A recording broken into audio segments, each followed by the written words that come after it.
What is going on, beautiful people? Beautiful people. Whoa, don't you know? Don't you know? Whoa. Shout out to Breezy. Sign me. Sign me. What's going on, beautiful people? And as you know, you are at the only place that supplies you with fuel for your dreams, goals, and entrepreneurial aspirations, Reality TV. And today I will be talking about Extreme Ownership by Mr. Jocko and Mr. Leif. What this book is about is firmly grasped in leadership. And these guys were in the Navy SEALs. And what they do, which is really, really cool, is they take their missions that they were in, they give you a full, perspective of what it is, and they wrap it up with a principle that pretty much frames what they learned from the mission and how everything went down and, any pitfalls or challenges that they had and how they overcame it and how they're going to do better the next mission pretty much. And they go a step further and then they apply it to business. Even though, as you guys know, a battlefield is completely different than, a business boardroom, but kind of it parallels, when you look at, when you kind of wiggle it down. But I just loved how it was structured like that. That's why it really related to me, because these two guys, after they left the Navy SEALs, they consult for major businesses, and they help them with their leadership board, or not leadership board, but their leaders, whether VPs, CEOs, board of directors, and they use their experiences and apply them to, the civilian world. For example, perfect example, they were in, they were deployed around the time of 9/11, so a lot of the stories that they share were in Iraq. But he was over the SEAL task team, in one of the missions that they had. So prior to, the Marines and Army and Green Berets coming in to execute the mission, a sniper team came in to secure a position, which is Overwatch, to pretty much back the forces that are coming in to execute the mission. That was their goal.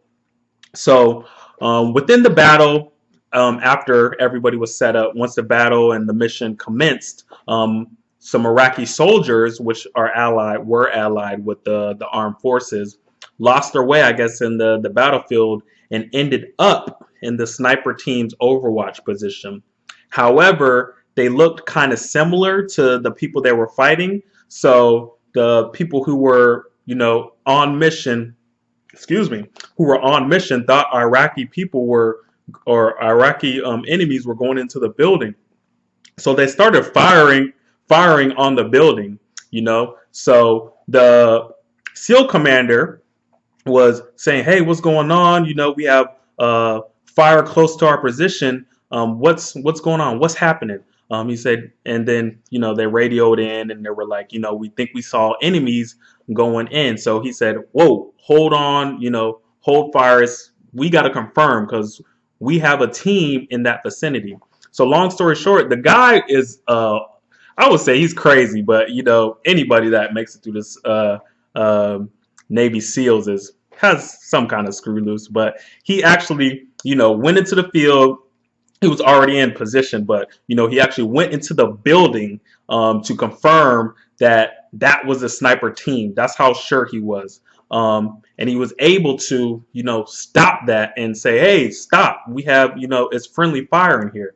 And, of course, friendly fire is a big deal, but it's even, bigger deal. It's called a blue on blue. And that's why, because in Vietnam, he shares that one of the SEAL platoons, X-ray platoons, they split up at night in one of their missions and ended up getting lost and firing on each other. A bunch were wounded and one died. And as a result, it became, extremely, extremely taboo. That X-ray team got banished. There's never been an X-ray team in the SEAL ranks, according to, the book after that. So as soon as higher command heard about that, all upper brass were coming down. They, told the commander, like, "Hey, you're going to sit this out until we get down there and we're going to discuss what happened."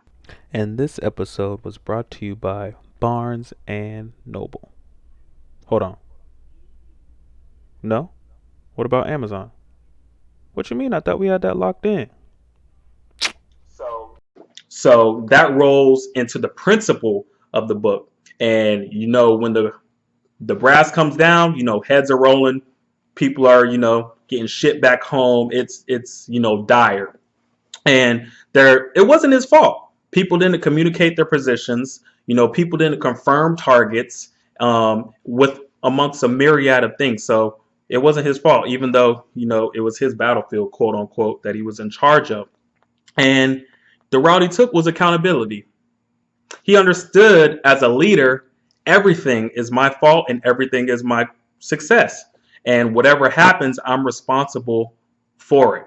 So that's what he did at the debrief. Once everybody came in and they asked him, "Hey, what's going on here? What's the excuse?" And some people will be definitely afraid of that. I mean, that's your career, that's your job. You're expecting to get quote unquote fired, but he stood in front of the bullet as a leader should and took the blame. And you know what ended up happening? Higher brass extremely, extremely, extremely respected that. And, they ended up picking out what happened. They were saying, hey, why didn't you communicate this? Why didn't you communicate that? Then after that, he ties it in to business. Once again, like I told you, they, kind of go in and consult with businesses. And this VP of manufacturing, excuse me, was tasked with, increasing efficiency in production by the board of directors. And long story short, it didn't get done within that year. So they were brought in to see what they can do, how they could help the management team. So he went to the VP after a number of discussions and asked him, "What's up?" And he supplied him with a number of excuses. Hey, the industry is down. My DMs aren't communicating with their reps, their people, and just a myriad of excuses. So he brought it back down to the level that it was, supposed to be brought down at. And he said, what is the reason it's not failing or it's not working? And once again, the guy kept giving excuses, nope. And he said after a number of, prodding about the subject, the guy said, I'm at fault. The VP went, accepted, and explained to the board of directors, hey, as a leader, it was my fault. I'm the reason why it didn't work, and this is what I'm going to do to fix the problem. So that's just one story and one example of how they frame the book.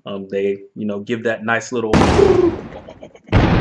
explosion movie trailer explanation as them as SEAL team and army and conflict and war and explosions. At least that's how I view it when I read it. And then they kind of bring it down to the where the common person can understand what the principle of what happened and how they broke it down, and then they slide it over to business and how you can apply that to that as well. So I had to redeem myself.